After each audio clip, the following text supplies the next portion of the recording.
দেখতে দেখতে 4 মাস কেটে গেল। আজকে হচ্ছে শেষ শনিবার 10ই আগস্ট। কাল 11ই আগস্ট রবিবার রাম বিসর্জন। হ্যাঁ বন্ধুরা, ঠিকই ধরেছেন, আজকে আমি হাওড়ার রামরাজাতলার রাম ঠাকুরের কথাই বলছি। কথিত আছে রামভক্ত অযোধ্যারাম চৌধুরী স্বপ্নাদেশে শ্রীরামচন্দ্রের পুজো করার নির্দেশ পান। সেই স্বপ্নাদেশের রূপায়ণে তিনি উদ্যোগী হন বিশালাকারে এবং বারোয়ারি পুজোর আদলে রাম সীতার পূজার্চনা করতে। কিন্তু সেই সময় এই এলাকায় বারোয়ারি সরস্বতী পুজোর খুব খ্যাতি ছিল। স্থানীয়রা এই পুজোয় মেতে উঠত। ফলে একদল গ্রামবাসী বারোয়ারি রাম পুজোর বিরোধিতা করলেন। দুদলের ধারাবাহিক আলোচনায় শেষমেশ এই সিদ্ধান্ত হলো যে রাম সীতার পুজোই বড় করে হবে।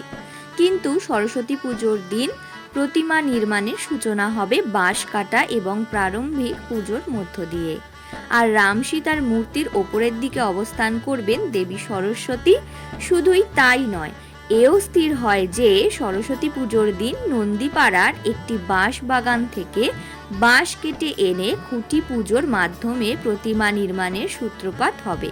সেই নিয়ম কিন্তু আজও একইভাবেই চলে আসছে। 250 বছরেরও বেশি প্রাচীন এই পুজো প্রথমে 3 দিন, তারপরে 15 দিন, আরও পরে 1 মাস ধরে চলত। বর্তমানে চৈত্র বা বৈশাখ মাসে রামনবমী তিথিতে শুরু হয়ে শ্রাবণ মাসের শেষ রবিবার পর্যন্ত রাম পুজো অনুষ্ঠিত হয়, আর তার সাথে চলে মেলা। আগে এই পুজো চলাকালীন প্রতি শনি ও রবিবার যাত্রাপালার আসর বসত। সেসব এখন আর হয় না ঠিকই, তবে প্রতিদিন পুজো, ভোগ নিবেদন, সন্ধ্যা আরতি ইত্যাদি চালু আছে। রাম সীতার পাশাপাশি রয়েছেন মহাদেব, ব্রহ্মা সহ মোট 26টি প্রতিমা। অবশ্যই রাম সীতার মাথার উপরের দিকে রয়েছেন 5টি সরস্বতী প্রতিমা। এছাড়া আছেন দেবী জগদ্ধাত্রীর 2টি মূর্তি। একেবারে ওপরে রয়েছেন বসুদেব, রামের 2 পাশে লক্ষ্মণ, ভরত, শত্রুঘ্ন, বিভীষণ, হনুমান, জাম্বুবান, শিবের অনুচর নন্দী, ভৃঙ্গি ইত্যাদি। পাশে আলাদাভাবে আছেন মহাবীর হনুমানের মূর্তি, সাবিত্রী, সত্যবান এবং বিষ্ণুর বামন অবতারের মূর্তি।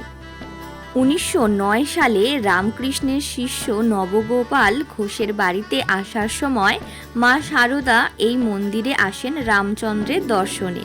মন্দিরের পাশের পুকুরে পা ধুয়ে তিনি রাম মন্দিরে প্রবেশ করেন ও শ্রীরামচন্দ্রের মূর্তি দর্শন করেন। সেই পুকুরের অবশ্য অস্তিত্ব নেই বর্তমানে। রাম সীতার পুজো উপলক্ষে প্রায় 4 মাস মেলা কেবলমাত্র রাম মন্দিরের চত্বরেই বসে।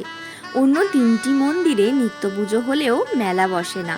শ্রাবণ মাসের শেষ রবিবার 4টি বিশাল প্রতিমা ও তার অনুচরদের নিয়ে ব্যান্ড পার্টি ও আলোকসজ্জা নিয়ে বিশালাকার শোভাযাত্রা শুরু হয়। সবার আগে থাকেন সমীচণ্ডী, তারপর 2 নবনারী, আর সবার শেষে থাকে শ্রীরামচন্দ্র। তার মাঝখানে কিন্তু বাকি ভগবানরাও রয়েছেন। রামরাজাতলা থেকে গঙ্গার ঘাট পর্যন্ত কয়েক লক্ষ লোকের সমাগম হয় এই রাম বিজয়ার মেলা উপলক্ষে। সমস্ত যানবাহন চলাচল বন্ধ থাকে এই দিন। রামরাজাতলার মেলা সমগ্র ভারতের সবচেয়ে দীর্ঘস্থায়ী মেলা। এই মেলায় মূলত আকর্ষণ ছিল বাদাম ভাজা, জিলিপি আর তার সাথে কাঁচের চুড়ি। কালের নিয়মে সেই দিন অস্তমিত। টিমটিম করে চলছে গোটা 3 কাঁচের চুড়ির দোকান।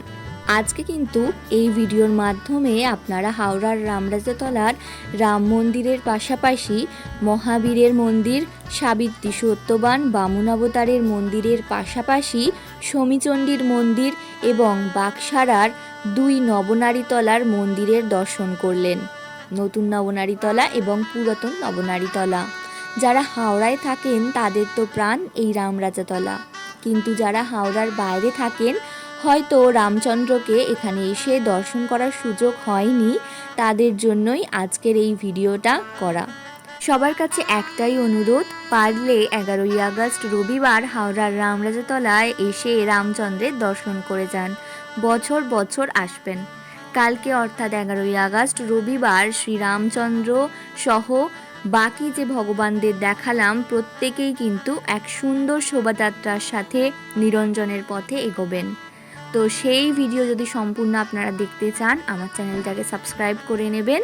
এছাড়া আজকে শেষ শনিবার রয়েছে সন্ধেবেলা বিশাল এক সুন্দর সন্ধ্যা আরতির অনুষ্ঠান, সেটাও দেখতে হলে আমার চ্যানেলটাকে এক্ষুনি সাবস্ক্রাইব করে রাখুন আর পাশে থাকা বেল আইকনটা প্রেস করে দিন।